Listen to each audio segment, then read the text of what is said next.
Online school Assam YouTube চেনেলৰ সকলো দৰ্শকক স্বাগতম জনাইছোঁ। আজি আমি টিচাৰৰ ৰেচনেলাইজেশ্যনৰ সম্পৰ্কে এটি গুৰুত্বপূৰ্ণ খবৰ আপোনালোকক দিবলৈ ওলাইছোঁ। এয়া সমগ্ৰ শিক্ষা অসমৰ পৰা এটি বিশেষ চিঠি দিয়া হৈছে আৰু এই চিঠিখনত ৰেচনেলাইজেশ্যন সম্পৰ্কে কি কৈছে এই কথাখিনি আপোনালোকক অৱগত কৰাম বুলি ভাবিছোঁ। চিঠিখন আহিছে from Dr. Om Prakash IAS Chairman State Level Committee Kam Mission Director Samagra Shiksha Assam Kailipara Guwahati 19 to the District Commissioner all districts Principal Secretary of Autonomous Councils.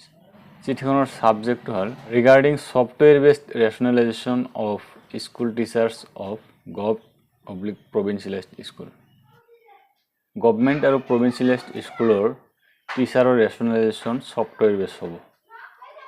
এতিয়া আহিছোঁ মূল চিঠিখনলৈ।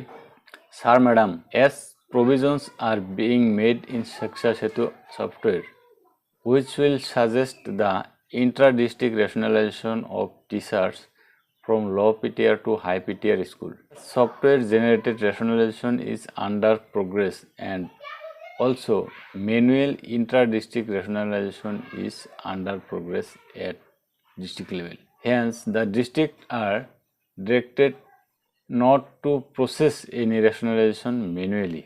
ইয়াত কোৱা হৈছে শিক্ষা হেতু সফ্টৱেৰত ইণ্টাৰ-ডিষ্ট্ৰিক্ট ৰেচনেলাইজেশ্যনৰ ল' পিটিআৰৰ পৰা হাই পিটিআৰলৈ এটা প্ৰক্ৰিয়া চলি আছে। আনহাতেদি সমান্তৰালভাৱে ইণ্টাৰ-ডিষ্ট্ৰিক্টত মেনুৱেলিও ৰেচনেলাইজেশ্যনৰ প্ৰক্ৰিয়া চলি আছে। কিন্তু ইয়াত কোৱা হৈছে মেনুৱেলি যাতে কোনো ধৰণৰ ৰেচনেলাইজেশ্যন কৰা নহয় তাৰ বাবে ৰেষ্ট্ৰিকশ্যন কৰা হৈছে। ৰেচনেলাইজেশ্যন প্ৰক্ৰিয়াটো এতিয়াৰ পৰা আৰু মেনুৱেলি নহয় ছফ্টৱেৰ বেছে হ'ব। তাৰপিছত দফাত কৈছে further the software generated rationalisation proposal will be shared with the district which may be placed before the district level committee for necessary verification and suggestion. If any after that DLC will send the proposal to SLC for approval.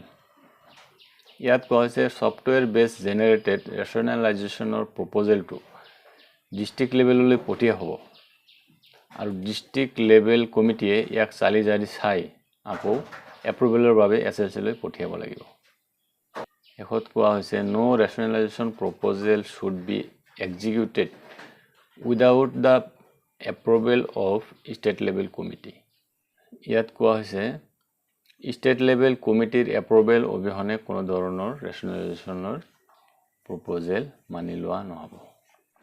This has the approval honourable education minister government of Assam. আৰু এই চিঠিখন অসম চৰকাৰৰ শিক্ষাৰ দ্বাৰা অনুমোদিত।